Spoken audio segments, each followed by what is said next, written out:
Bangladesh railway running স্টাফদের কর্মবিরতির পরিপ্রেক্ষিতে মঙ্গলবার ভোর থেকে সারা দেশে রেল যোগাযোগ বন্ধ রয়েছে।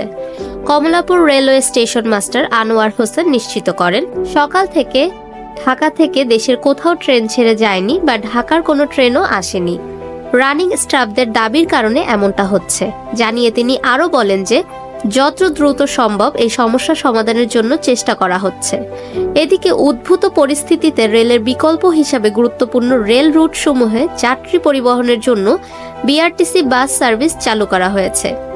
রেলপথ মন্ত্রণালয়ের এক সংবাদ বিজ্ঞপ্তিতে জানানো হয়েছে, ঢাকা রেলওয়ে স্টেশন ও বিমানবন্দর রেলওয়ে স্টেশন হতে চট্টগ্রাম, রাজশাহী, সিলেট, খুলনা, কুমিল্লা, বগুড়া ও ময়মনসিংহগামী যাত্রীগণ তাদের ক্রয়কৃত রেল টিকিট বিআরটিসি বাস সার্ভিসের মাধ্যমে ভ্রমণ করতে পারবেন।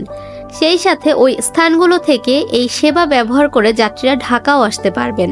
জানানো হয়েছে পরবর্তী নির্দেশনা না দেওয়া পর্যন্ত এই বিআরটিসি বাস সার্ভিস চালু থাকবে। ফাহমিদা বিনতে আনোয়ার, নিরপেক্ষ নিউজ ডেস্ক, ঢাকা।